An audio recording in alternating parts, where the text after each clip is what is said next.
Thank you. Thanks, Maggie. Thanks to all of you for giving me the opportunity to briefly address you. You know, I must tell you, it's really, really difficult to follow my good friend John Grisham over here. You know, you would think between John and I, we could get us a president at Mississippi State that would listen to the faculty. And no, Dr. Keenum's doing a fantastic job at Mississippi State, and I'm so proud to call him my friend. Look, what can I say to each of you other than congratulations? Congratulations to the students for your accomplishments, but congratulations to your star teachers as well.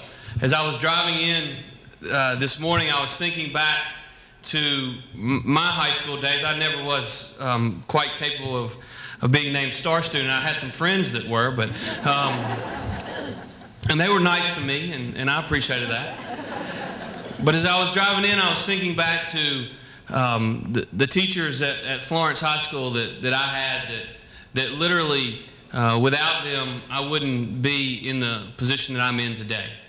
You know, I think back to Mr. and Mrs. Benton who taught me AP Chemistry and AP Physics and AP Biology, and think back to Ms. Bramlett, who taught me AP English, and all of those things that they did to keep me focused on what was most important in life. Because when I was in the 9th and 10th and 11th grade, I had just convinced myself that I was going to get a full scholarship to go play basketball somewhere, and then I was going to play in the NBA. Now you can look at me and tell how foolish I was at that time. I'm still equally as foolish. I just do it on a different stage now. But as I think back to those teachers who instilled in me the need to be focused on the educational aspect of high school, which then led to me going to play basketball at Millsaps. I tell people all the time, I went there to play basketball, but I lucked into a great education. And that's really what it's all about.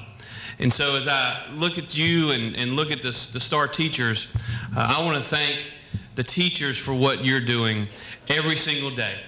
Because as the teachers, the star teachers, obviously you've influenced these kids that are here in this room, but your influence is far greater than simply the kids in this room. And so I would ask everyone to join me by giving another round of applause for our teachers.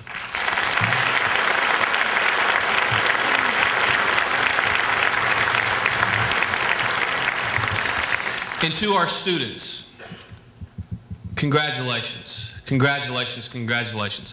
But what you have, your accomplishments are many, and what you have accomplished is impressive. But I want to issue a challenge to you today. With these great accomplishments come great responsibilities. Because of your success in your local schools, there are people back home that look up to you. And because there are people back home that look up to you, you share what many of us in the public sector and in public service share, and that is a sense of responsibility to those individuals back home. You know, we are so fortunate to grow up in a great, great, great, great state. I love Mississippi, and I know you love Mississippi. And with that love comes a sense of responsibility to Mississippi. What you'll find in life as you go on to college, wherever you choose to go, is that as you try to give back to your community, you're going to find that sometimes people simply aren't going to appreciate it. Sometimes in public service and in life, that old saying that no good deed goes unpunished is actually true. I often tell the story when I was running for lieutenant governor back in 2011. I had two little girls at the time, one 6 and one 4. And running for public office, which is something I hope all of you will consider, But running for public office, particularly on a statewide basis, but really whether you're running for a local seat or a statewide seat, is pretty difficult. You have to work pretty hard. You travel all over the state. And with a 4-year-old and a 6-year-old, we found that to be extremely difficult, my wife Ely and I. And my kids really found it difficult. So on this one particular weekend, we had traveled all day on Saturday. We went all over the state. We went from the north part of the state all the way to the south, traveled over 600 miles, going to county fairs, knocking on doors, meeting volunteers. And so that Saturday night when we got home about 11 o'clock, Ely and I talked about the next day, Sunday, and we had already planned to go to church. And I had 2 other events to attend. And so Ely and I talked and we said, look, you know, our girls are exhausted. They're tired. Let's not campaign tomorrow. Tate, you go do your thing. And we've got this family picnic that is put on every single year out at the reservoir that we've attended for many years and helped sponsor. And it's really a community picnic where people come together. It's great for kids. They have jumpies and they have water slides and they have all kinds of opportunities for kids. And we said, let's just take our kids there and let them have fun. So we did that Sunday. I got up and went to church, and then we ran all over. I ran all over, and then Ely and the girls met me there at that family picnic. And we thought we were doing a really good thing for our girls, giving them time to get off the campaign trail for a day.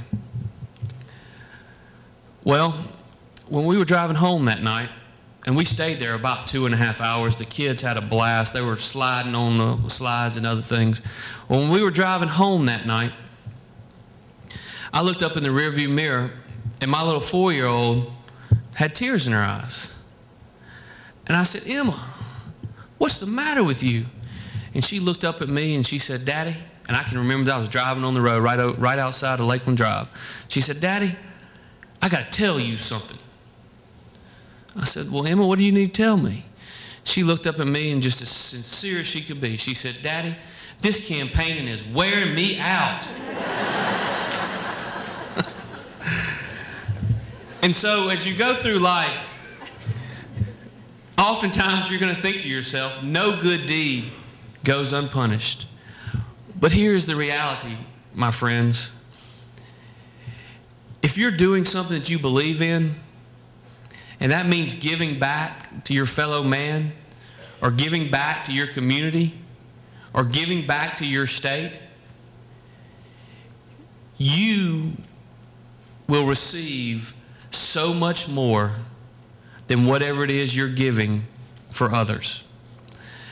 And so I conclude by saying this. When I was state treasurer, I was selected as the president of the National Association of State Treasurers, and in that capacity I got to travel all over the country and give speeches to large groups. And invariably, after that first speech and then many soon thereafter, people would come up to me and they'd say, Tate, you know, you're president of the National Association of State Treasurers, you've been successful in the private sector in the investment business, and so it seems that, you know, you could live anywhere in the world that you want to live. Why do you choose to live in Flowood, Mississippi? And my immediate response to this Yankee friend of mine was this: sir, you just answered your own question. I can live anywhere in the world I want to live. And I can't imagine raising my 3 little girls anywhere but Mississippi. And so as all of you go and conquer life, and I am confident, because you are our best and our brightest, that you're going to conquer life. Go see the sights. Go get the opportunity to visit all over this country, visit all over the world. But never forget the values, the sense of place, the sense of home that you learned in your hometown. And don't ever forget what a great state Mississippi is. And don't ever, ever, ever fear giving back to make her a better place. Thank y'all.